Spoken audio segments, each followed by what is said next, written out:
আসিফ ভাই বিয়ে কবে করবে? আমি বিবাহিত এখন। তাই? সত্যি? আমার বিয়ে হয়ে গেছে 8 মাস হয়ে গেছে। আমি এটা পাবলিক করি নাই, আজকেই প্রথম বললাম আর কি পাবলিকলি। অ্যারেঞ্জ ম্যারেজ না লাভ ম্যারেজ? কি রে, এটা তো ভেবে বলার কি আছে? লাস্ট বাংলাদেশের কোন পাবলিক ফিগার বিয়ে গোপন রেখেছিল সেটা হচ্ছে শাকিব খান, এরপরে মনে হয় আপনি। হাঁস খেতে গিয়ে দেখা হয়েছিল? না, হাঁস খেতে গিয়ে তো actually I am looking for a job. এই পডকাস্ট ইয়াতে যাওয়ার পরে কেউ রিচ করতে চায়, এক্সপেক্টেড স্যালারি কত? তো চলতে হইলেও তো অ্যাটলিস্ট 1 লাখ টাকার মতো। আই সাজেস্ট আপনি একটা গরুর খামার দেন। কেউ যদি ইনভেস্ট করতে চায়, বাট ওইটাতে যে আপনার টাকা নেই। মির্জা আব্বাস সাহেবের ওয়াইফ, তিনি একটা কেন্দ্রে 7 বার ভোট কাউন্ট করতে বাধ্য করেছেন। বিএনপিকে নিয়ে আপনি কতটা optimistic? The way they started is questionable. Asif Mahmud তো মন্ত্রী এমপি আপাতত কিছুই না, সেফ এক্সিট কবে নিচ্ছে? কখনো মাথায় বন্দুক ঠেকলেও দেশ থেকে পালাবো না অ্যাটলিস্ট। গত 1.5 বছর আমি 11,000 কোটি টাকা পাচার করছি। আসিফ মাহমুদ সজীব ভুঁইয়া জুলাইয়ের আন্দোলন থেকে শুরু করে অন্তর্বর্তীকালীন সরকারের উপদেষ্টা এবং বর্তমানে রয়েছেন রাজনীতির বাইরে, কিন্তু সবসময় আলোচনা এবং সমালোচনার টপিকে। কী নিয়ে এত আলোচনা, কী নিয়েই বা এত সমালোচনা? তার এমন কোন সিক্রেট আছে আমরা কেউ এতদিন জানি না, কিন্তু জানবো আজকের এপিসোডে। আজকের এপিসোডটা একটা রিয়েল ব্যাঙ্গার। চলেন আর লেট না করে স্টার্ট করে দিই। স্পিক উইথ রাশিদের সাথে থাকবেন, চ্যানেলটা সাবস্ক্রাইব করবেন, আর অফকোর্স লাইক কমেন্ট শেয়ার তো করবেনই। আর কথা না বাড়িয়ে চলুন আজকের স্পাইস এপিসোডটা শুরু করি। আসিফ ভাই, ওয়েলকাম স্পিক উইথ রাশিদে।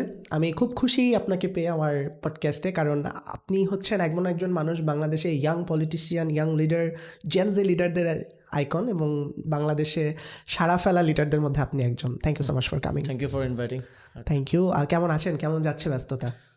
এই তো আছি আলহামদুলিল্লাহ। নির্বাচনের আগে অনেক ব্যস্ততা ছিল, এখন একটু মনে হচ্ছে সময় পাচ্ছি। আপনি তো নির্বাচনই করেননি, নির্বাচনের আগে ব্যস্ততা কিসের? আমি নির্বাচন করি নাই, কিন্তু আমি এনসিপি নির্বাচন পরিচালনা কমিটির চেয়ারম্যান ছিলাম, ফলে এনসিপির যে 30 জন সবার নির্বাচনই করা লাগছে। আচ্ছা, কাইন্ড অফ। আর আপনি করলেন না কেন ইলেকশন? আমার তো নির্বাচনের প্রিপারেশন ছিল, অ্যান্ড গভর্নমেন্ট থেকেও ওই কারণেই বের হয়ে আসা। কিন্তু পরবর্তীতে যখন পলিটিক্সের ডিসিশনটা হলো যে পার্টি জয়েন করব, তখন একটা ক্রাইসিস ছিল আমাদের এনসিপির, বিশেষ করে জামাতের সাথে জোট গঠনকে কেন্দ্র করে একটা ইন পার্টি ক্রাইসিসের মধ্যে দিয়ে যাচ্ছিলাম। অ্যান্ড সব লিডারশিপ সবাই ইলেকশন করতে যাচ্ছিল, ফলে এই ক্রাইসিস ম্যানেজমেন্টের জন্য কাউকে থাকা প্রয়োজন ছিল আর কি। ওই সময় পার্টির অনেকে পদত্যাগ করতেছিল। তারপর যেই নির্বাচন পরিচালনা কমিটি ছিল ওইটারও লিডারশিপ সবাই ইলেকশনে চলে গেছে। ফলে ওই টাইমটাতে পার্টির দায়িত্ব নেওয়াটা বেশি ইম্পর্টেন্ট ছিল। সো এটা আমাদের পার্টি ডিসিশন, সবাই মিলে আমরা ডিসিশন নিয়েছিলাম যে আমি ইলেকশনটা না করে বরং আরও 30 জনের মধ্যে থেকে বেটার রেজাল্ট কীভাবে নিয়ে আসা যায়, অ্যান্ড ওই ক্রাইসিস মোমেন্টে পার্টিকে কীভাবে ম্যানেজ করা যায়, ওই জন্য আমার থাকে আর কি। সামনে তো ইলেকট্রাল পলিটিক্স করতে পারবো, আরও সুযোগ আছে। করলে ইলেকশন যদি করতেন, কোন আসন থেকে করতেন? একদম আপনার ডিভোটেড মন থেকে। ঢাকা 10। ঢাকা 10 তো আমাদের প্রিপারেশন ছিল, ঢাকা 10।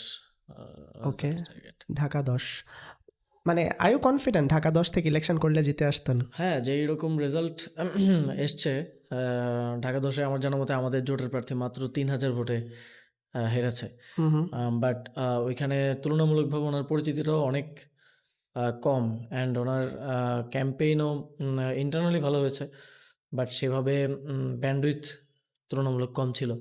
তো এই গ্যাপগুলো আমি ইলেকশন করলে তো থাকতো না। অ্যান্ড আই থিঙ্ক যে আরও অনেক, আমরা যতটুকুই কাজ করেছি, যতটুকু সাড়া পেয়েছি, অনেক ব্যবধানে ওইখান থেকে জিতে আসা সম্ভব হতো। ব্যবধানের প্রসঙ্গ যখন উঠলো একটু বলি, আমাদের তো ঢাকার কয়েকটা আসন নিয়ে একটু রিগিনের একটা কন্ট্রোভার্সি ক্রিয়েট হয়েছে, অনেকে অনেক কথা বলছে। যেমন নাসিরউদ্দিন পাটোয়ারির যে আসনটা ছিল, বলা হয়ে থাকে এটা যে জামাত ইসলামের আমিরের আসনের সাথে নাসিরউদ্দিন পাটোয়ারির আসনটা নেগোশিয়েট করা হয়েছে, একটার বদলে আরেকটা। হোয়াটস ইউর থিঙ্কিং এটার ব্যাপারে? রিউমার তো অনেক ধরনের আছে, তবে ঢাকায় আমার অবজারভেশনে, যেহেতু আমি নির্বাচন পরিচালনা কমিটিতে ছিলাম, অ্যান্ড ভোট গণনার সময় পুরোটা সময় ইসিতে ছিলাম, অ্যান্ড আমাদের কন্ট্রোল রুমেও আমরা মনিটর করেছি, আমার ধারণা মতে ঢাকায় 3টা আসনে ফলাফল নিয়ে এদিক সেদিক করা হয়েছে। কোন 3টা? 3টার মধ্যে ঢাকা 8, নাসিরউদ্দিন পাটোয়ারি। তারপর ঢাকা 13, যেখানে মাওলানা মামুনুল হক ছিলেন। আর একটা আমি বলবো যে ঢাকা 17, গুলশান, যেখানে আমাদের জোটের প্রার্থী ছিলেন খালিদুজ্জামান ওকে। সম্ভবত, আর তারেক রহমান ছিলেন। এই ৩ টা আসনে আমার ধারণা যে, এবং এই ৩ টা আসনে ভোটের পার্থক্যটাও কম। আমিরের আসন নিয়ে যেটা বলা হয় সেটা আসলে কমন সেন্স ওয়াইজই আসলে বাস্তবিক না। কারণ সেখানে ভোটের পার্থক্যটা অনেক বেশি। প্রায় ২২,০০০ ভোটের পার্থক্যে উনি একদম থ্রু আউট দ্য টাইম উনি এগিয়ে ছিলেন। ফলে আ সাধারণত আ গণনার সময় রিগিংটা হয়েছে যেই আসনগুলোতে মার্জিনটা খুবই কম ছিল। লো মার্জিন কনস্টিটুয়েন্সি গুলাতে কম বেশি করা হয়েছে। কিন্তু যেগুলো মার্জিন অনেক বেশি ছিল সেগুলো তো আ গণনায় করাটা সম্ভব না। কিন্তু ভোটের মার্জিন ডিফারেন্সটা কিভাবে আসলে রিগিং এর প্রুফ হয়? মানে ধরেন ডেমোক্রেসির প্যাটার্নই তো এইটা যে একটা প্রার্থী কিছু প্রার্থীর মধ্যে পার্থক্য থাকবে, জিতবে। তো এখন মার্জিন কম মানে কি এটা রিগিং? এটা কি হয়? না, মার্জিন কম, আমাদের তো অনেক আসন আছে যেখানে আমরা হয়তো মাত্র ১,০০০ ভোটে ১,৫০০ ভোটে হেরেছি। ওইখানেও আমরা কিন্তু রিগিং এর কথা বলি নাই। আচ্ছা। তো স্পেসিফিকলি এগুলোতে কেন বলতেছি? এটার পক্ষে হ্যাঁ, এটা আমাদের একটু তো শুনি। যথেষ্ট অলরেডি আমরা যথেষ্ট প্রুফ সোশ্যাল মিডিয়ায় এসছে। আমরা ইসিতে সাবমিট করছি। ঢাকা ৮ এর কথা যদি বলি, স্পেসিফিকলি ঢাকা ৮ এ দেখেন আ মির্জা আব্বাস সাহেবের ওয়াইফ, তিনি ভোট গণনার সময় তিনি একটা কেন্দ্রে ৭ বার ভোট কাউন্ট করছে। মানে করতে বাধ্য করেছেন। তো হুম, ৭ হুম। বার যখন ভোট কাউন্ট করা হয় তাও একজনের প্রভাবে, আ এবং ওইটার মধ্যে দিয়ে একটা ফলাফল চেঞ্জ করা, এবং ১ম এ যখন কাউন্ট করা হয় ওরা আবার প্রত্যেকটা কেন্দ্রে রিকাউন্ট করিয়েছে, এবং সেটা করিয়েছে হচ্ছে আ আরপিও অনুযায়ী আপনাকে ধানের শীষের মার্কার উপরেই ভোটটা দিতে হবে। মার্কার বক্সের ভিতরে। উহু। মার্কার বক্সের বাইরে যেকোনো ছিল ওটা কাউন্ট করা হবে না। কিন্তু ঢাকা ৮ এ ওইটা কাউন্ট করা হয়েছে। আ ফলে ওইখানে ভোটের পরিমাণটা বাড়ানো হয়েছে, যেই প্রার্থী জিতেছেন তার পক্ষে। এবং একই জিনিস ঢাকা ১৩ তে, আ ঢাকা ১৮ তে বক্সের ভিতরের বাইরের ভোটগুলা কাউন্ট করা হলো মির্জা আব্বাসের পক্ষে। কিন্তু ঢাকা ১৩ তে বক্সের আশেপাশে, বক্সের বাইরে যে ভোটগুলা পড়েছে, আ আমাদের প্রার্থী মাওলানা মামুনুল হক ওনার রিকশা মার্কায়। তো ওইগুলো আবার কাউন্ট করা হয় নাই।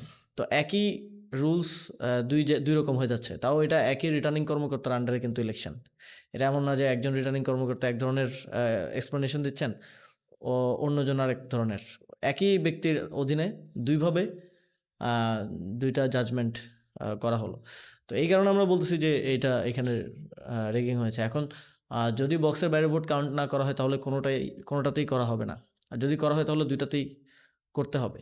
তো এটা তো সিলেক্টিভ আ এক ধরনের মেজার নেওয়া হলো। ফলে আ আই আমরা মনে করি আমাদের যথেষ্ট যুক্তি আছে এবং আমরা এটা উপস্থাপন করেছি, অ্যান্ড এটা অলরেডি অনেক ক্ষেত্রে এস্টাবলিশড আ মানুষের কাছে যে এই আসনগুলোতে আ রিগিং হয়েছে। রিগিং যদি হয় তাহলে এটার ব্যাপারে ১৩ মানে আপনাদের যেই জোট এবং আপনাদের জোটের যে একটা প্রার্থী জামাত ইসলাম যারা আছে, তারা কেন এই জিনিসটা নিয়ে ভয়েস রেইজ সেভাবে করছে না? তারা তো শপথ নিল, সবকিছু করলো না, অ্যান্ড এটা নিয়ে আমরা দেখে তো মনে হচ্ছে যে সবাই এইটা নিয়ে ফলাফল আমরা মেনে নিয়েছে। ভয়েস রেজ করেছি। এখন এখানে একটা বিষয় আছে। এখানে প্রত্যেকটা আ ঘটনাতেই আমরা কতদূর যাবো এটা আমাদেরকে পলিটিক্যালি ডিসাইড করতে হয়। অ্যান্ড আ আমরা এই ফ্যাক্টটা তো আমরা আ সবাই মেনে নিয়েছি। আই থিংক যে আ যেই কয়েকটা জায়গায় অভিযোগ এসেছে হুম। আ ভোট গণনার ক্ষেত্রে ম্যালফাংশন বা আ রিগিং করার বা ম্যানিপুলেশন করার, আ এই কয়েকটা জায়গা তো ওভারঅল নির্বাচনের ফলাফলকে পরিবর্তন করে না। আ বিএনপি যে ১৫০ প্লাস পেয়ে সরকার গঠন করার সক্ষমতা অর্জন করেছে, এবং জামাতে ইসলামী এবং এনসিপির যে জোট, সেই জোট যে বিরোধী দল, এই ফ্যাক্টটাকে কিন্তু এই আ মোট ৩০ টা আসনে আমরা অভিযোগ দেয়া হয়েছে আমাদের পক্ষ থেকে। এই ৩০ টা আসনের ফলাফল যেদিকেই যাক, এই আ বিএনপি সরকারি দল এবং জামাত এনসিপি জোট বিরোধী দলের জায়গায় বা বিএনপি সরকার গঠন করবে, এই ফ্যাক্টকে কিন্তু এটা কোনোভাবে হ্যাম্পার করে না। ফলে আমাদের জায়গা থেকে সরকার গঠন করার ক্ষেত্রে এবং গণতান্ত্রিক উত্তরণের ক্ষেত্রে কোনো ধরনের প্রতিবন্ধকতা তৈরি করাটাকে আমরা ওয়াইজ হিসেবে মনে করি নাই। অ্যান্ড ওইখানে আমাদের ওই ডিসিশনটা ওইভাবে নেওয়া হয়েছে। বাট যেই আসনগুলোতে আমাদের অভিযোগ আছে, উই আর ফাইটিং স্টিল। ইসির সাথে আমাদের কমিউনিকেশন চলছে। ফার্দার ইসিতে আমরা ফলাফল না পেলে আমরা আ উচ্চ আদালতে দ্বারস্থ হতে পারি। তো সেটা একটা প্রসেস। ওই প্রসেসের জন্য তো আর এইটা আটকে রাখার কোনো মানে হয় না। বিএনপি তো ১৭ বছর পরে সরকার গঠন করলো। অনেকের অনেক এক্সপেকটেশনস, অনেকের অনেক ভয়ভীতি, আশঙ্কা। আপনি কি ভাবছেন? বিএনপিকে নিয়ে আপনি কতটা অপটিমিস্টিক? বিএনপি অ্যাকচুয়ালি ২০ বছর পরে সরকার হ্যাঁ, গঠন হ্যাঁ, করেছে। কাইন্ড অফ ২০ ২০০৬ বছর। সালের পরে যদি আমরা চিন্তা করি। আম মিক্সড আ এখন পর্যন্ত চিন্তাভাবনা। কারণ এখনো আমরা কিছু দেখতে পাই নাই। অ্যান্ড তাদের এটা যেই তো অনেক মানে বিগিনিং টাইম, হ্যাঁ, ২ দিনে আর তাদের কি যেই দেখবো? কমিটমেন্ট সেখানেও খুব এমন কিছু আমরা পাই নাই যেটা আসলে আর ড্রামাটিক কোনো চেঞ্জ বাংলাদেশে নিয়ে আসবে, পজিটিভ কোনো চেঞ্জ নিয়ে আসবে। And the way they started is questionable. কারণ কিরকম? গণভোটের পরে এসে এবং যেই জুলাই সনদটা তাদের সাইন ডকুমেন্ট, সেখানে সালাউদ্দিন আহমেদ এবং মির্জা ফখরুল ইসলাম আলমগীর স্বাক্ষর করেছেন। ওনারা ১ম দিনেই সেটা ভায়োলেট করেছেন। ওই জুলাই সনদে যা লেখা আছে, তারপর রাষ্ট্রপতির যে গণভোট আদেশ, সেই আদেশে যা লেখা আছে, তারপর একটা আইন হয়েছে। সেই আইনটা ভায়োলেট করে ওনারা সংবিধান সংস্কার পরিষদের শপথটা নেন নাই। অ্যান্ড ওনাদের ইন্টেনশনটা ক্লিয়ার করে দিয়েছেন যে আ তারা সংস্কার করার ক্ষেত্রে খুব একটা আগ্রহী বা তাদের ওই সদিচ্ছাটা নাই। ফলে একটা স্ট্রং কোয়েশ্চেনেবল এবং একটা আইনি জটিলতা তৈরি করে ওনারা স্টার্ট করলেন। ফলে সামনে আ কতটুকু ওনারা ভালো করতে পারবেন এটা এখনো দেখার বিষয়। বাট জুলাই গণঅভ্যুত্থান এবং জুলাই গণঅভ্যুত্থান পরবর্তী দীর্ঘ ১-১.৫ বছরের যে একটা প্রক্রিয়া সংস্কারের এবং মানুষের যে একটা আশা-আকাঙ্ক্ষা তৈরি হয়েছিল, অলমোস্ট ৪.৫ কোটির মতো মানুষ আ গণভোটে হ্যাঁ ভোট দিয়েছিল। 70% গণভোটের। তো এই সবকিছুকে এক ধরনের ডিনায়াল এর মধ্য দিয়ে আ বিএনপি শপথ নিল এবং সরকার গঠন করল। ফলে তাদের গুডউইল এইখানে যে সংস্কারের ক্ষেত্রে অন্তত নাই, এটা আমরা এখনই বলতে পারি। বাট অন্যান্য ক্ষেত্রে অ্যাজ ইউজুয়াল শাসনতন্ত্র বা অ্যাজ ইউজুয়াল সরকার পরিচালনার ক্ষেত্রে কেমন হবে সেটা এখনও দেখার বিষয়, আই থিংক। এবং এই ক্ষেত্রে তাদের পাস্ট রেকর্ড যেহেতু ভালো না, সো খুব বেশি অপটিমিস্টিক হওয়ার মানে সুযোগ নেই আরকি। সো আমি একটা জিনিস এড করি। ধরেন আপনি যেটা বললেন যে তারা শপথটা না নিয়ে একটা মানে ল ভায়োলেশন করেছে বা কনস্টিটিউশন ভায়োলেশন করেছে। এখন আপনি এখানে এই যুক্তিটা আসলে দিতে পারবেন না যে আমরা গণতান্ত্রিক পথকে বাধাগ্রস্ত করতে চাইনি। কারণ একটা সংসদে ওয়েটফুল অপোজিশন থাকেই সরকারকে সবসময় চাপে রাখার জন্য যেকোনো ইস্যুতে। তো এই যে কনস্টিটিউশন ভায়োলেশন করার মতন একটা মেজর ইস্যু, সেটা তো আপনারা চাইলে একটা স্ট্রং প্রোটেস্ট করতে পারতেন। বাট আপনাদের বিরোধী দল তো শপথ নিয়ে নিল না, সেটা। আমরা সেটা শপথ তো নিয়ে নিয়ে নিল। একবার বলল নিবে না, তারপর আবার নিল। আমরা ২ টা শপথই আমাদের জোটের পক্ষ থেকে নেওয়া হয়েছে। সংবিধান সংস্কার পরিষদের শপথও নেওয়া হয়েছে এবং সংসদ সদস্যের শপথও নেওয়া হয়েছে। এবং আমরা পরবর্তীতে এটা নিয়ে এখনো আমাদের আলোচনা চলমান আছে। আমরা উম বড় ধরনের কর্মসূচি, রাজনৈতিক কর্মসূচির দিকেও যাবো। আচ্ছা। অ্যান্ড অবশ্যই আমাদের যারা সংসদ সদস্য আছেন ওনাদের ভয়েস রেইজ করবেন সংসদে। সো এটা একটা প্রসেস। এটা এমন না যে আজকেই শেষ হয়ে গেছে বা শপথ নেওয়ার মধ্য দিয়েই শেষ হয়ে গেল। হুম। আমরা সংস্কারের বিষয়টাকে একটু ভিন্নভাবে দেখি। আমরা এটাকে বিএনপি যদিও সবসময় বলে যে তারাই সংস্কারের কথা ১ম বলেছে, ইয়ে করেছে। কিন্তু তাদের কাজে কর্মে সেটার প্রতিফলন আমরা দেখি না। বাট সংস্কারের আমরা দেখি যে আমরা এক দফায় যেটা বলেছিলাম আরকি যে ফ্যাসিবাদী ব্যবস্থার বিলোপ। হুম। ব্যবস্থার বিলোপ বলতে আমরা এই সিস্টেমটাকে আমরা বলছি যে এই সিস্টেমটাই ফ্যাসিস্ট। ফলে এইখানে যেই আসতেছে তাকে এই সিস্টেমের মধ্য দিয়েই চলতে হচ্ছে। একটা ফ্রেমওয়ার্কের মধ্যে তাকে চলতে হচ্ছে। ফলে আমরা এই ফ্রেমওয়ার্কটা চেঞ্জ করার কথা সবসময় মানে গুরুত্ব আরোপ করেছি। এবং আমরা সেটা করে যাব সামনের দিনেও। এবং আমাদের ঐকমত্য কমিশনের আলোচনায় দেখবেন যে জাতীয় নাগরিক পার্টি সংস্কারের ক্ষেত্রে সবসময় আমাদের অ্যাগ্রেসিভ ভূমিকা ছিল এক ধরনের। অ্যান্ড আমরা ড্রাস্টিক পরিবর্তন চেয়েছি। আমরা একটা সেটেলমেন্টের পরিবর্তনের মধ্য দিয়ে যাওয়ার ক্ষেত্রে বেশি একটা আগ্রহী ছিলাম না। তারপরেও এখানকার বাস্তবতা অন্যান্য রাজনৈতিক দলের মতামতের ভিত্তিতে একটা জায়গায় আমরা পৌঁছেছিলাম। সেটাও এখন একটা শঙ্কার মধ্যে আছে। বাট এই ফাইটটা শেষ হয়ে যায় নাই। It's a continuous process. এবং সংস্কার যা আমরা ডিসাইড করেছি ঐকমত্য কমিশনে সেটা হয়ে গেলেই যে বাংলাদেশ আ একেবারে নেক্সট 100 ইয়ার্সের জন্য আম আ পূর্ণভূমি হয়ে গেল তাও না। সংস্কার তো একটা continuous process. So Asif Mahmud তো মন্ত্রী, এমপি আপাতত কিছুই না। সেফ এক্সিট কবে নিচ্ছে? আমার আ এটা অনেক ধরনের রিউমার আছে। অনেক ধরনের কথাবার্তা দেখতে পাই। ঘুম থেকে উঠে ফেসবুকে ঢুকলে দেখি যে কেউ না কেউ লিখতেছে বিভিন্ন ধরনের কথাবার্তা। বাট আ আমরা তো এর থেকেও অনেক মানে এটা তো আমাদের জন্য কিছুই না। It's a hmm. Good political time এবং জুলাই গণঅভ্যুত্থানের পর আই থিংক আম আ যতই খারাপ পরিস্থিতি হোক বিরোধী দল, বিরোধী মতের আ হুম, হুম, উপর দমন-পীড়নের যেই সময় আমরা পার করে এসেছি সেটা হয়তো বাংলাদেশ আর কখনো দেখবে না, ওইটা আমরা আশা করি আর কি। অ্যান্ড জুলাই গণঅভ্যুত্থানের সময় প্রতিদিনই মনে হয়েছে আজকেই হয়তো শেষ দিন। আম, যখন গুম হয়েছি তখন মনে হচ্ছে এখান থেকে আর ফেরার হয়তো সুযোগ নেই। তারপরে ডিবিতে ছিলাম, খুবই খারাপ পরিস্থিতি ছিল। ডিবি থেকে বের হওয়ার পরে আবার এক দফা, তারপর 5ই আগস্ট সকালেও মনে হচ্ছিল যে মারা যেতে পারি। তখন আমার সাথে 2-3 জন গুলিবিদ্ধ হয়ে শহীদ হয়। তারপর তো গণঅভ্যুত্থান সফল হয়। তো ওই ক্রাইসিস মোমেন্টগুলোতে তো আমরা কখনো এক পাও পেছনের দিকে দেই নাই ওই রকম সিচুয়েশনে। তো আই থিঙ্ক এর এমন কোনো পরিস্থিতি জীবনে আর বাকি আছে, যে এমন কোনো পরিস্থিতি আর আসবে যেটা আমাদেরকে পিছপা হতে কিংবা পালিয়ে যেতে বাধ্য করতে পারে।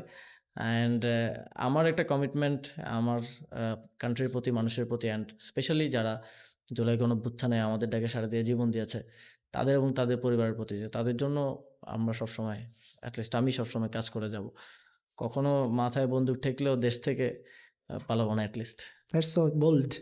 পলিটিক্সের কথায় আবার আসবো, আপাতত একটু ইউটার্ন নেই, কারণ পলিটিক্সের কথা বললে দেখলাম আসিফ ভাইয়ের মুখটুক গম্ভীর হয়ে যাচ্ছে। এই যে হাসিটা, এটা সবাই দেখতে চায়। সো গ্রাম দেশের মানুষের মতো একটা প্রশ্ন করি, এটা মনে হয় সারা বাংলাদেশের মানুষ জানতে চায়, আসিফ ভাই বিয়ে কবে করবে? আমি বিবাহিত এখন। তাই? সত্যি? আমার বিয়ে হয়ে গেছে, 8 মাস হয়ে গেছে। আমি এটা পাবলিক করি নাই ফর মানে আমার ওয়াইফেরও ডিসিশন ছিল, আমাদেরও ডিসিশন ছিল যে আপাতত পাবলিকলি করব না, কারণ অনেক ধরনের নোংরামি হয় এগুলো নিয়ে, অ্যান্ড অনেক ধরনের ব্যক্তি আক্রমণ থেকে শুরু করে এই তো। বাট এটা তো আর বেশি দিন রাখা যায় না, আজকেই প্রথম বললাম আর কি পাবলিকলি। আমি তো স্পিচলেস হয়ে গেছি, কি বলবো বুঝতেছি না। Congratulations by the way. Thank you. And who is the luckiest by the way, বলা যাবে? আই থিঙ্ক পরিচয় পাবলিক করা ঠিক হবে না, কারণ বাংলাদেশের যে পলিটিক্যাল কালচার খুবই নোংরামি হয়। আজকেও আমরা দেখলাম, আজকেও সকালে বাংলাদেশের বর্তমান প্রধানমন্ত্রীর মেয়ে, তাকে নিয়ে এক ধরনের নোংরামি হলো। সো এই কারণে আসলে ফ্যামিলিও ভয় পায় যে আমাদের তো মধ্যবিত্ত ফ্যামিলি, অ্যান্ড এই ধরনের বিষয়গুলো আসলে ফ্যামিলি পরিচিত না, অ্যান্ড তারা আসলে এই ধরনের জিনিসগুলো ফেস করে অভ্যস্ত না। ফলে এক ধরনের শঙ্কা থাকে যে এটা হলে কি হয় না হয়। তো এই জন্য পাবলিক করা হয়নি এর আগে। কিন্তু বিয়ে তো একটা ভালো জিনিস। আমি যদি লাস্ট বাংলাদেশের কোন পাবলিক ফিগার বিয়ে গোপন রেখেছিল, সেটা হচ্ছে শাকিব খান। এরপরে মনে হয় আপনি 8 মাস ধরে বিয়ে করে সেটা গোপন রাখছেন। তো বিয়ে তো একটা ভালো জিনিস। গোপন রাখা না, এটা আমি আপফ্রন্ট নিজে থেকে বলি নাই, আমাকে কেউ কোশ্চেনও করে না এইভাবে। সো আজকে কোশ্চেন আসলো, এই জন্য আই থিঙ্ক যে থ্যাংক ইউ। তো কেমন যাচ্ছে বিবাহিত জীবন? খুব একটা ভালো যাচ্ছে বলা যাবে না, কারণ এক তো বাসায় সময় দেওয়া সম্ভব হয় না। প্রায় দেখা যায় 17 ঘন্টা 18 ঘন্টাই বাইরে অ্যারেঞ্জ ম্যারেজ না লাভ ম্যারেজ, এটা বলতে হবে। কি রে, এটা তো ভেবে বলার কি আছে? মিথ্যা কথা বলা যাবে না। এটা মিথ্যা বলার জন্য ভাবতেছি না, এটা মূলত আই থিঙ্ক এটা এক ধরনের fusion of arranged and love both. Okay, একটু শুনি না প্লিজ। আচ্ছা, পরিচয় বলতে হবে না, স্টোরিটা শুনি। স্টোরি খুব বেশি ইন্টারেস্টিং না। হাঁস খেতে গিয়ে দেখা হয়েছিল? না, হাঁস খেতে গিয়ে তো, হাঁস খেতে যাই আমি সাধারণত, যেতাম আর কি। আচ্ছা, এখন জান না? এখন আসলে সময় করে উঠতে পারি না, তারপরেও মাঝে মধ্যে চেষ্টা করি যাওয়ার। আমার সম্ভবত সোশ্যাল মিডিয়াতেই পরিচয় হয়, বাট খুব বেশি সময় নেই আমার মনে হয়, যে প্রায় পরিচয়ের 25 দিনের মধ্যে আই থিঙ্ক। এই জন্য আমি বলছি যে কাইন্ড অফ ফিউশন। তারপরে ফ্যামিলির মধ্যে কথা হয়, দুই ফ্যামিলি কথা বলে ফাইনাল করে ফেলে দেন। আচ্ছা, তখন সো বড় করে অ্যানাউন্সমেন্ট, মানে অফিসিয়ালি পাবলিশ তো হয়েই গেল আজকে এপিসোড দেখার পরে। তারপরে কি প্রোগ্রাম, গ্র্যান্ড রিসেপশন এগুলো দেখবে মানুষ, নাকি ওইটাও প্ল্যান নাই? ওইভাবে মাথায় নেই এখনো, দেখি করা যায় কিনা। ঠিক আছে, ইউটার্নটা নিয়ে কি ভালো করলাম না, একটা আসল জিস্ট বের হয়ে আসলো। সো আবার ব্যাক টু দ্য পলিটিক্স। আপনাকে আমরা দেখলাম, আপনি এমন একটা ক্রুশাল মোমেন্টে বাংলাদেশের একটা জায়গায় বসলেন যেখানে আসলে সবচাইতে কি বলে এটাকে, একটা এলোমেলো সময়ে সবাই খুব টেম্পার্ড, সবাই আসলে বুঝতেছে না কী করবো। ওই সময় আপনি গেলেন এবং ছাত্রদেরকে উপদেষ্টা হিসেবে বসানো নিয়েও আমরা অনেক আলোচনা সমালোচনা শুনেছি। এবং আপনিও বোধ হয় কখনো চিন্তা করেন নাই যে আজকে কয়েকদিন পরে গিয়ে আপনি একটা অ্যাডমিনিস্ট্রেটিভ লেভেলে বসে যাবেন। অ্যান্ড আমি যেটা শুনেছি আপনার ছোটোবেলায় আর্মি অফিসার হওয়ার অনেক ইচ্ছা ছিল, মানে লিডার হওয়ার একটা ইচ্ছা অনেক আগে থেকেই ছিল। How was your first experience যখন, যেমন ধরেন আমরা যারা ম্যাঙ্গো পিপল, আমরা তো ধরেন দূর থেকে অনেক গালিগালাজ করি, আরে অ্যাডমিনিস্ট্রেটিভ এইটা পারতেছে না, ওইটা পারতেছে না, ওরা চাইলেই সম্ভব, আমরা এটা বলি। আপনিও তো ওই কাতার থেকে ওইখানে গেলেন, তবে যাওয়ার পরে কী মনে হলো আসলে সমস্যা কোথায় আমাদের, আমরা কেন ঠিক হতে পারি না অ্যাডমিনিস্ট্রেটিভভাবে? আহ, প্রথমে যখন দায়িত্ব পাই সাধারণভাবেই স্বাভাবিকভাবেই, এর আগে তো আর এক্সপিরিয়েন্স ছিল না, ডিরেক্ট ক্যাম্পাস থেকে সচিবালয়ে। প্রথম দিকে তো মনে হচ্ছিল যে যাই করতে যাই সব কিছুতে এক ধরনের ব্যুরোক্রেটিক বাধা আসে বা এক ধরনের জটিলতা, করা সম্ভব না। তারপরে আমি চিন্তা করলাম যে একটু জিরো থেকে শুরু করা উচিত, আগে নিজের জিনিসগুলো বোঝা উচিত। আমি যদি নিজে কিভাবে অ্যাডমিনিস্ট্রেশন চলে, কিভাবে একটা কাজ এক্সিকিউট করা হয় সেটা না শিখি, তাহলে আমাকে এই আমলারা ঘুরাবে তাদের মতো করে। আমি যখন একটা ডিসিশন নিতে যাব তখন তারা তার ইন্টারেস্ট ওইখানে ঢুকবে, এটা করা উচিত কি উচিত না, সে তার ডিসিশন ওয়াইজ আমাকে বললো যে স্যার এটা তো করা যাচ্ছে না, ওইটা করা যাচ্ছে না, এটাতে এই জটিলতা, ওইটাতে ওই জটিলতা। তখন আমি নিজে একটু শেখা শুরু করলাম। তখন আমি একটু জুনিয়র লেভেলের যারা আমলা আছে, যেমন প্রায় 4-5 ধাপ নিচে, সিনিয়র সহকারী সচিব, উপসচিব, এই পর্যায়ে যারা আছে তাদের সাথে একটু পার্সোনালি কমিউনিকেশন করে কথা বলে একটু শেখার চেষ্টা করলাম যে কিভাবে হয়, কিভাবে ওয়ার্ক করে। সাপোজ আমাদের একটা প্রবলেম ছিল যে চাকরিতে চাকরির পরীক্ষা দিতে গেলে ওইখানে ফি অনেক বেশি ছিল, 1400 টাকা, 2000 টাকা। যারা বেকার তাদের তো দেখা যায় মাসে 4-5টা জব এক্সাম দিতে হয়। তো তারা টিউশন করে চলে কোনো মতে, 8-9 হাজার 10,000 টাকা চলে যায়। তো এটা নিয়ে আমরা আন্দোলনও করেছিলাম যখন ক্যাম্পাসে ছিলাম। যখন গভর্নমেন্টে গেলাম তখন এটা তো সলভ করতে হবে। এবার এটা সলভ করতে গেলাম যে এবার পাবলিক অ্যাডমিনিস্ট্রেশন থেকে বলছে এটা হবে না, এটা করা যাবে না, এটা তাহলে প্রতিষ্ঠানগুলোর স্বাধীনতা হস্তক্ষেপ হবে, তাদের তো খরচ আছে, এটা আছে, ওইটা আছে, নানা ধরনের প্রবলেম। তারপরে খোঁজ নেওয়া শুরু করলাম যে আসলে কেমন খরচ হয়, আসলে যেই প্রতিষ্ঠান চাকরির পরীক্ষাটা নিচ্ছে তার এটার জন্য ফান্ড আছে কিনা, সে নাকি এই টাকাটা সে তার পরীক্ষার্থীদের থেকেই উঠাইতে হবে। তখন অনেক কিছু বের হলো। তখন জুনিয়র অফিসারদের সাথে কথা বলা শুরু করলাম যাদের আসলে ইন্টারেস্ট নাই এই জায়গাগুলোতে। ফলে সে আমাকে আসল কথাটা বলল যে এটার জন্য প্রত্যেকটা প্রতিষ্ঠানের নিজস্ব ফান্ডই থাকে রিক্রুটমেন্টের জন্য, তাহলে সে আবার পাবলিকের থেকে টাকা নিচ্ছে কেন। তারপরে আমরা ফাইন্ড আউট করলাম এটা চাইলে জিরো করা সম্ভব, কিন্তু একেবারে 1400-2000 থেকে জিরোতে নিয়ে আসলে এটা এক ধরনের অ্যাডমিনিস্ট্রেশনের মধ্যে বা যারা এই টাকাটা নিত বা প্রতিষ্ঠানগুলোর মধ্যে এক ধরনের তাদের মধ্যে এক ধরনের কষ্ট তৈরি হওয়ার বা তাদের এক ধরনের বিরোধিতার মুখে পড়ার সম্ভাবনা ছিল। দেন অনেক কষ্ট করে জনপ্রশাসন মন্ত্রণালয়ের সাথে কাজ করে, জনপ্রশাসন মন্ত্রণালয়ের যে সচিব ছিলেন তখন মুখলেস ভাই, উনি হয়তো এখনও আছেন, এখন জনপ্রশাসনে নেই, উনি মনে হয় পরিকল্পনায় আছেন অথবা পেয়ারা লেগেছেন, শিওর না আমি। তো উনি খুব হেল্প করেছেন। তারপর ওইটা আমরা 200 টাকার একটা বার সেট করতে পারলাম যে কেউ চাকরির পরীক্ষার জন্য 50 থেকে 200 টাকার বেশি নিতে পারবে না। তো সাধারণত অ্যাডমিনিস্ট্রেশন এইভাবেই ওয়ার্ক করে। আপনি ভালো কিছু করতে গেলে প্রথমে আপনাকে বলে দিবে এটা সম্ভব না, এটা হবে না, কারণ এটার এই বাস্তবতা আছে, এই বাস্তবতা এটা নিতে হচ্ছে, আর এটা তো এমনি এমনি 50 বছর ধরে চলে আসতেছে না, নিশ্চয়ই বাস্তবতা আছে। এই লজিকগুলো বোঝানোর চেষ্টা করে। তো if you are not willing to dig down, you can not solve that problem. তো ওইটা সলভ করতে আমার 6 মাস লেগে গেছিলো। কিন্তু বাইরে থেকে আমার কি মনে হতো, এটা বললেই তো হয়ে যায়, মনে হয় আমারও মনে হতো ফোন দিলে হয়ে যায়। হ্যাঁ, ফোন দিলেই হয়ে যায়।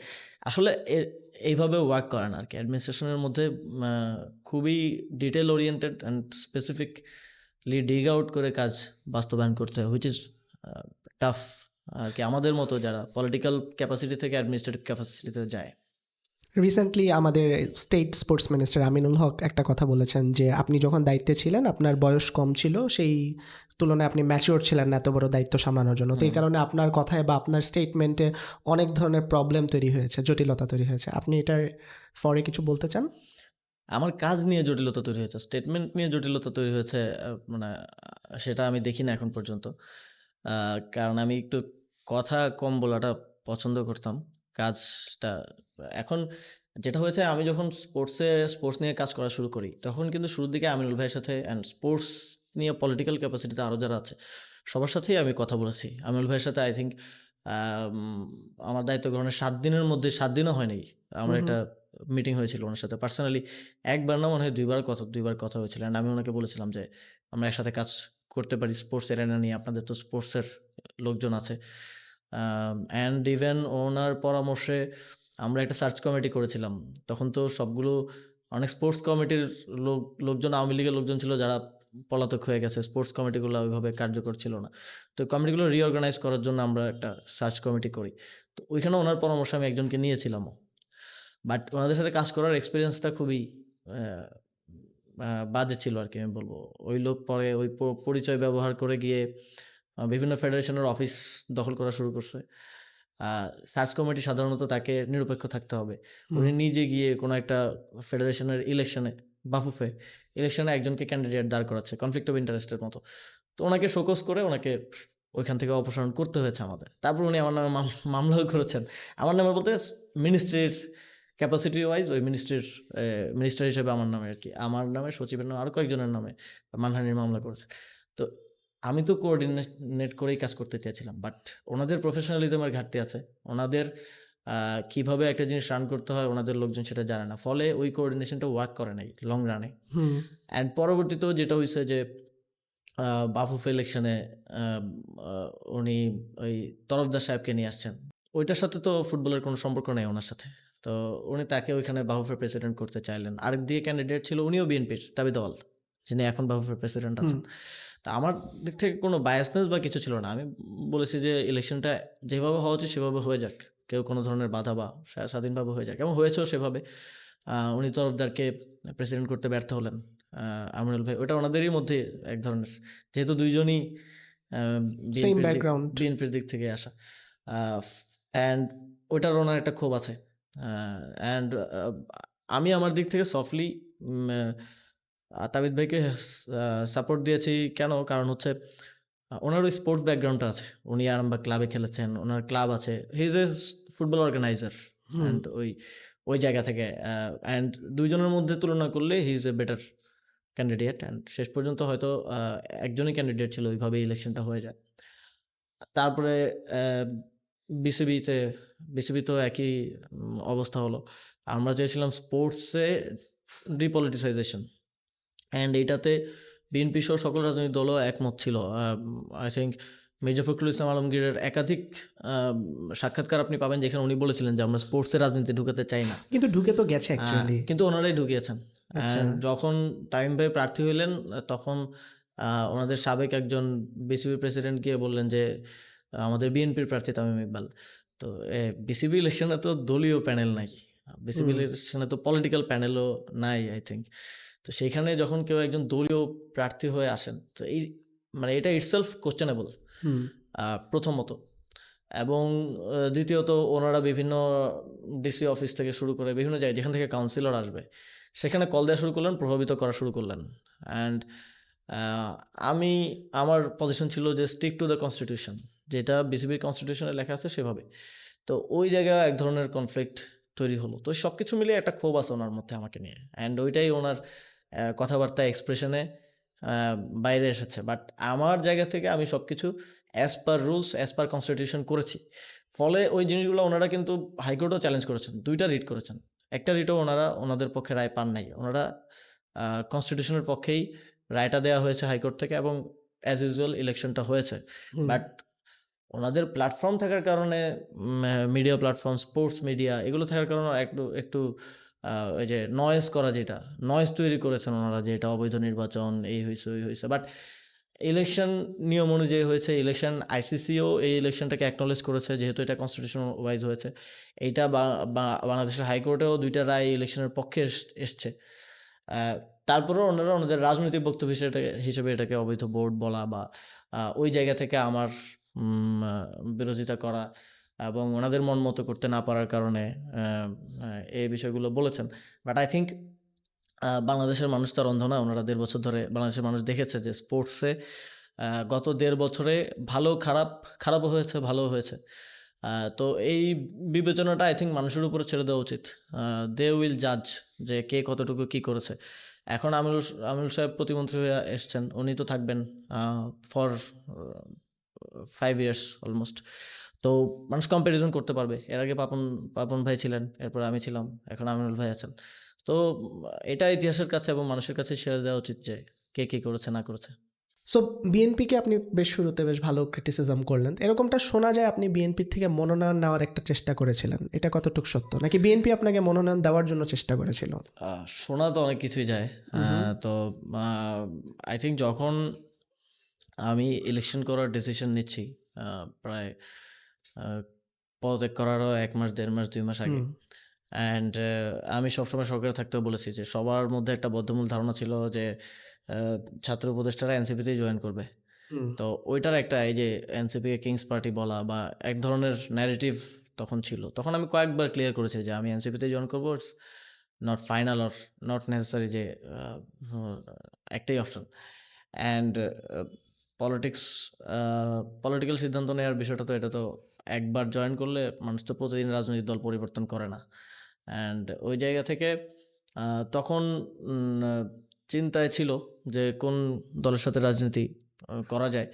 মোস্টলি ফেভার সবচেয়ে বেশি তো এনসিপির দিকেই আসার কথা, কারণ বন্ধু বান্ধবরা সবাই এইখানে, অ্যান্ড যাদের সাথে অভ্যুত্থান করা, যাদের সাথে 7-8 বছর আগে রাজনীতি করা। বিএনপি তো যে নাই এমন না, আমরা অভ্যুত্থান করেছি তখন ছাত্র দলও তো ছিল রাজপথে, তাদের সাথেও কোঅর্ডিনেশন হয়েছে, ছাত্র শিবিরের সাথেও কোঅর্ডিনেশন হয়েছে, বাকিদের সাথেও কোঅর্ডিনেশন হয়েছে। ফলে এবং দেখা গেছে যে ওই রিউমারগুলো সোশ্যাল মিডিয়াতে বিভিন্ন জায়গায় ছড়ানোর কারণে বিএনপির দিক থেকেও কয়েকজন কথা বলেছে অ্যান্ড দেখা করতে চেয়েছে। তো কথা বলতে তো কোনো বাধা নেই, তো কথা বলেছি, বাট কখনো ডিসিশন নেওয়া যে বিএনপিতে চলে যাবো এরকমটা হয় নাই। যদি নমিনেশন দিত তাহলে যেতেন না? এটা আসলে নমিনেশন দেয়া না দেয়া বা ওই বিষয় না। আই থিঙ্ক এটা মোর হচ্ছে এটা ব্যক্তিগত ডিসিশন যে পলিটিক্যাল ইডিওলজিক্যালি আমি কার সাথে থাকতে চাই। ওকে। অ্যান্ড ওইখানে কয়েকটা জিনিস তো একেবারে কম্প্রোমাইজ করার মতো না। যেমন ফার্স্ট অফ অল রিফরমেশনের বিষয়ে বিএনপির যে এই রাজনৈতিক অবস্থান হবে এটা তো খুব বেশি অবাক হওয়ার কিছু নেই, কারণ এটা আমরা বুঝতে পারছিলাম তাদের ঐকমত্য কমিশনে তাদের কথাবার্তা, মিডিয়াতে তাদের কথাবার্তার মাধ্যমে বুঝতে পারতেছিলাম। তো এটা তো আমার দিক থেকে কম্প্রোমাইজ করার মতো জায়গা না। আমি কোনো রাজনৈতিক দলে যাওয়ার জন্য বা এমপি মন্ত্রী হওয়ার জন্য এটা কম্প্রোমাইজ করতে পারবো না। এবং এর বাইরে কিছু জিনিস যেমন জুলাই গণঅভ্যুত্থান নিয়ে তার স্ট্যান্ড কী হবে, মানে এটা ক্লিয়ার না, এখনও ক্লিয়ার না। এবং আওয়ামী লীগের রাজনীতিতে ফিরে আসা না আসা এবং এই যে ফ্যাসিস্টদেরকে আমরা তাড়াইলাম তাদের বিষয়ে তাদের কী স্ট্যান্ড হবে এটাও ক্লিয়ার না। ফলে এই পলিসি অ্যান্ড প্রিন্সিপালের জায়গাগুলোতে একমত না হলে আই থিঙ্ক পরের ডিসকাশনটা আর আসেই না, যে এমপি হবে, মন্ত্রী হবে নাকি প্রধানমন্ত্রী হবে, এই ডিসকাশনটা হচ্ছে ফার এহেড। আমার আগে হচ্ছে প্রিন্সিপালের ডিসকাশনটা আগে, অ্যান্ড ওই প্রিন্সিপালেই আই থিঙ্ক যে বিএনপির সাথে অ্যান্ড অলসো জামাতের সাথে ওই আন্ডারস্ট্যান্ডিংটা হওয়ার জায়গাটা নাই, যেটা মোর কমফোর্টেবলি এনসিপির সাথে আছে। তারপর যদি দেখেন আমি এনসিপিতে জয়েন করার ডিসিশনটা পদত্যাগ করার সাথে সাথেই নেই আলাপ চলছিল, বাট জয়েন করছে আই থিঙ্ক যে প্রায় 20 দিন 3 সপ্তাহ পরে। আচ্ছা, সো আপনি কি ফুল টাইম পলিটিশিয়ান, না পলিটিক্সের বাইরে আপনার আর কোনো প্রফেশন আছে?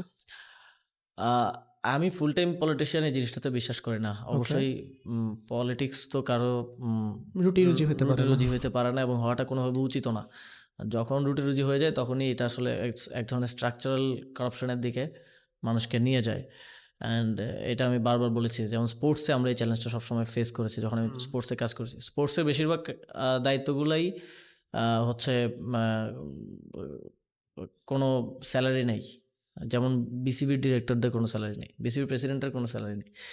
যখন একটা মানুষ একটা বড় সময় দিচ্ছে বাট তার কোনো ইনসেন্টিভ নেই, তখন তাকে কিন্তু স্ট্রাকচারালি করাপশনের দিকে যেতে হয়, নাহলে সে খাবে কি, সে চলবে কীভাবে? তো পলিটিক্সও আই থিঙ্ক এই জিনিসটা বাংলাদেশে একটা কালচার হয়ে গেছে, যে আই থিঙ্ক শুধুমাত্র সব রাজনৈতিক দলেই একই অবস্থা, কোনোটাই আলাদা না। যারা পলিটিক্সটা করতেছে ফুল টাইম তারা পলিটিক্সই করতেছে, আর কিছু করতেছে না। তার আসলে চলতেছে কিভাবে, বা তার হচ্ছে বছরের পর বছর তার আয়কর রিটার্ন মোটা হচ্ছে, তার টাকার পরিমাণ বাড়তেছে, সম্পদের পরিমাণ বাড়তেছে, এটার কোনো ট্রান্সপারেন্সি নাই।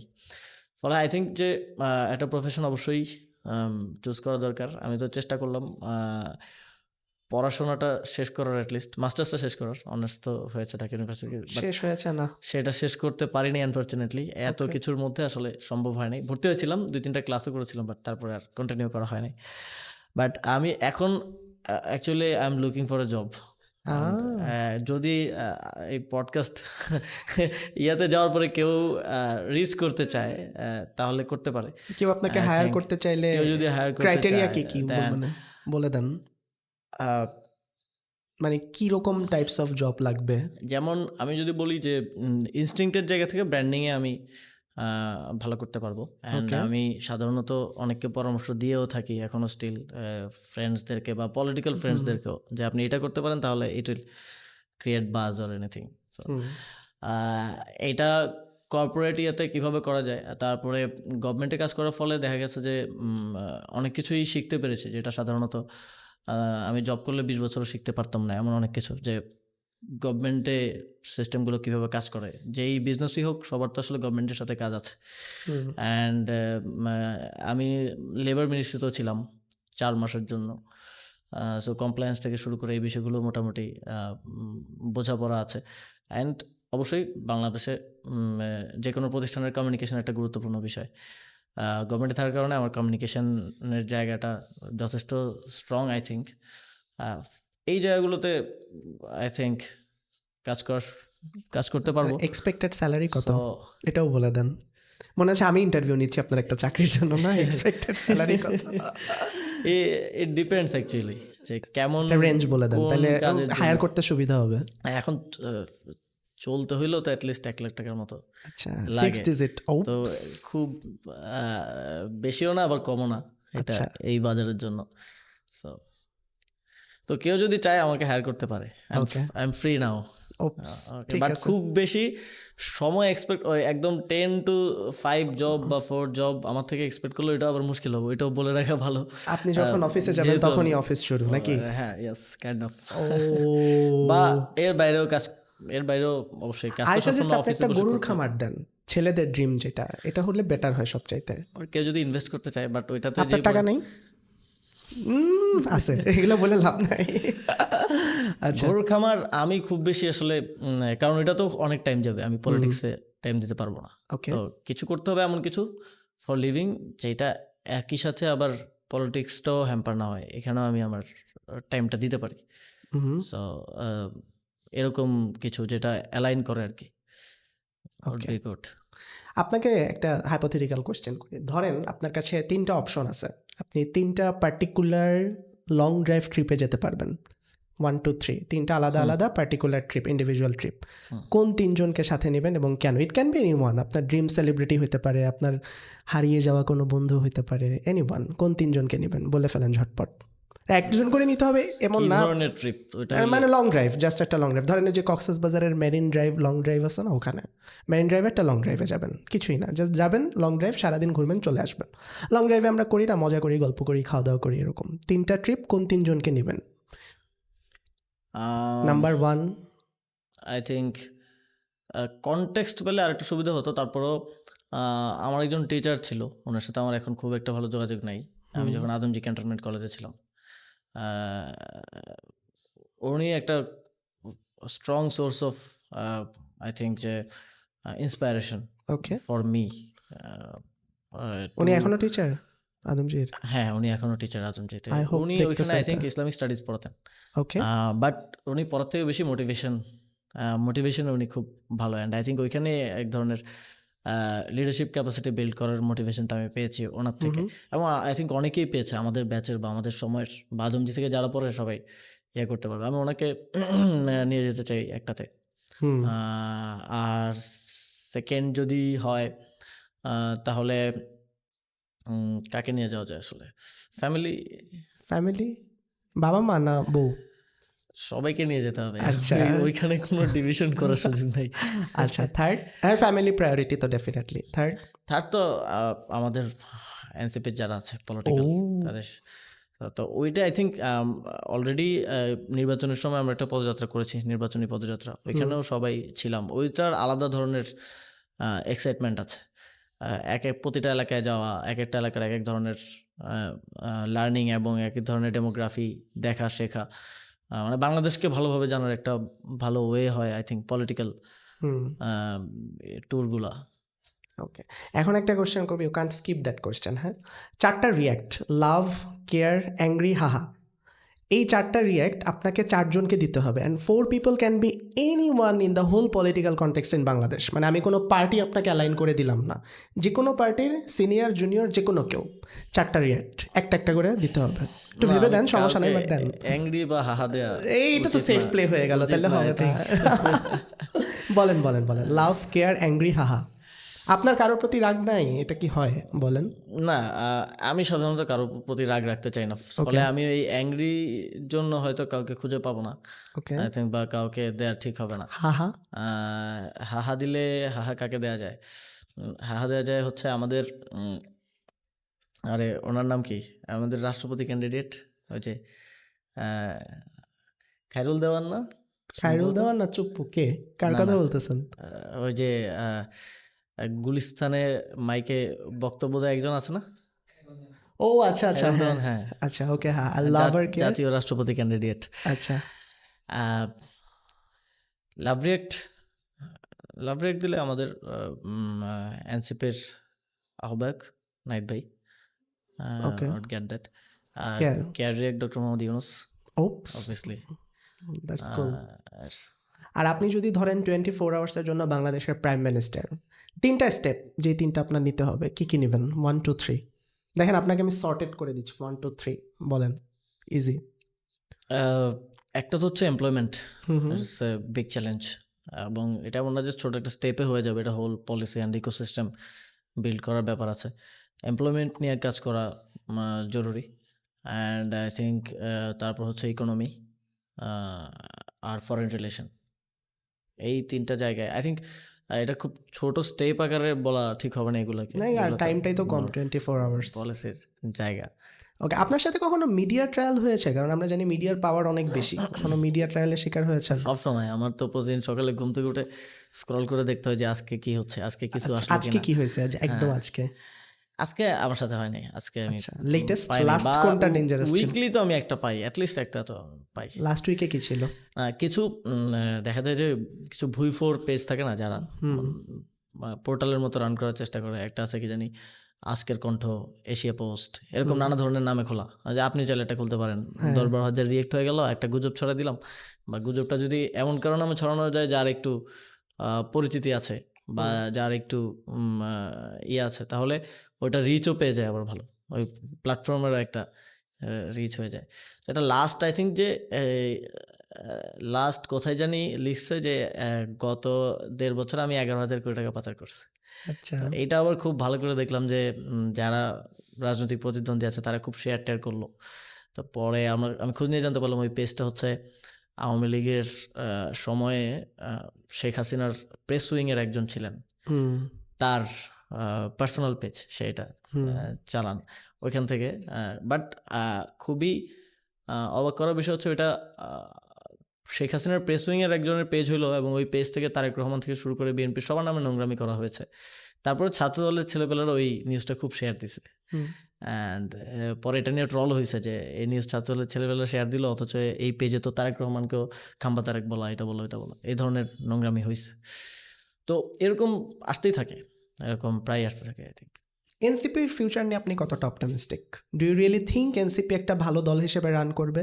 কেন আমি আপনাকে একটু বলি, কারণ দেখেন এনসিপি এমন একটা দল যেটা অনেক বছরের ইতিহাসে বাংলাদেশে এত জনসমর্থন নিয়ে, এত হাইপ নিয়ে গঠিত হয় একটা দল, এবং সবার মধ্যে এনসিপির প্রতি একটা এক্সপেকটেশন ছিল যে আমরা যে বাইনারি হয় এইটা নাহলে ওইটা, এটার বাইরে যে একটা থার্ড পার্টি বা থার্ড শক্তি হিসেবে আমরা কাউকে চুজ করবো, সেটা যাতে এনসিপি ক্রিয়েট করে। এন্ড অফ দ্য ডে তো এনসিপি আবার সেই জামায়াতের সাথে অ্যালাইনমেন্টে গেল। So do you really think এনসিপির সামনে কোনো ইন্ডিভিজুয়াল একদম নিজের মতো করে দাঁড়ানোর মতো একটা দল হওয়ার অপরচুনিটি বা সম্ভাবনা আছে? একটা হচ্ছে এক্সপেকটেশন আর একটা হচ্ছে রিয়েলিটি। এক্সপেকটেশন তো সবারই ছিল বাংলাদেশের, আই থিঙ্ক, যে এনসিপি ভালো করবে, এনসিপি এই ইলেকশনে সেকেন্ড পজিশন নিবে হয়তো, বাট বাংলাদেশের পলিটিক্যাল রিয়েলিটিতে এটা আই থিঙ্ক 9 মাস 11 মাসের একটা দলের জন্য অনেক বেশি এক্সপেকটেশন হয়ে যাবে। কারণ বাংলাদেশের যে ইলেকটোরাল পলিটিক্স, এটা তো একেবারে গ্রামের বাজার থেকে শুরু করে শহরের অলিগলি থেকে শুরু হয় বটম আপ অ্যাপ্রোচে, যে ইলেকট্রাল পলিটিক্সে। তো সেখানে একটা দলের জন্য 11 মাসে পৌঁছানো ইজ মানে খুবই বড় টাস্ক হয়ে যায় আর কি, অসম্ভব টাস্ক। তো ওই রিয়েলিটি, ওই বাস্তবতার ভিত্তিতেই আসলে এনসিপিকে একটা জোটে যেতেই হতো। জোটে না গেলে যে এনসিপি ভালো করতো না তা না, এনসিপি অবশ্যই জোটে না গেলেও আমি বিলিভ করি, এবং আমরা বিভিন্ন সার্ভেতেও যেটা দেখেছি, এনসিপি 7 থেকে 10% ভোট ছিল, সমর্থক ছিল মাঠ পর্যায়ে। কিন্তু এনসিপি তাহলে তার সংসদে তার রিপ্রেজেন্টেশন নিশ্চিত করতে পারতো কিনা, এটা একটা কোশ্চেন মার্ক হয়ে থাকতো। অ্যান্ড অলওয়েজ কালেকটিভ অ্যাপ্রোচটা স্ট্রং হয় আই থিঙ্ক। তার মানে কি জামায়াতের সাথে অ্যালাইনমেন্টে রাখলে এনসিপি একটা সিটও পাইতো না, এরকম ব্যাপার? আই থিঙ্ক, আমি মনে করি যে 2টা সিট পাইতো, 2টা সিট পাইতো। 2টা সিট পাইতো, কিন্তু অ্যালাইনমেন্ট হওয়ার কারণে তো আমাদের 10টা 12টা পাওয়ার মতো পজিশন তৈরি হয়ে গিয়েছিল, এবং আমরা মনে হয় আই থিঙ্ক 6টা আমরা জিতেছি, এর বাইরে আরও 5টা আসনে আমরা খুবই কম মার্জিনে মানে হেরেছি, 5,000-এর মধ্যে মার্জিনে, 5 থেকে 10,000-এর মধ্যে মার্জিনে হেরেছি।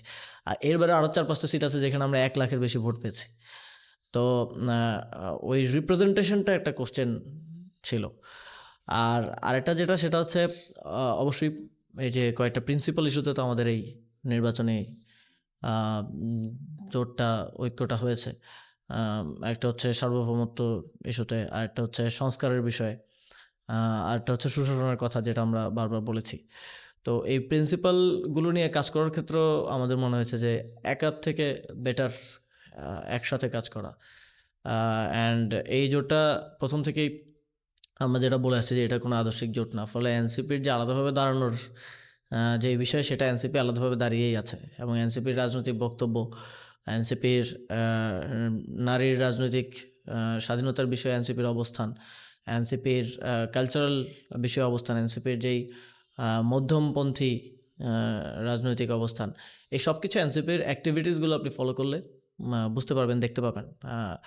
এবং এটা সম্পূর্ণই জামাতের থেকে আলাদা, জামাতেরটা একরকম, আমাদেরটা একরকম।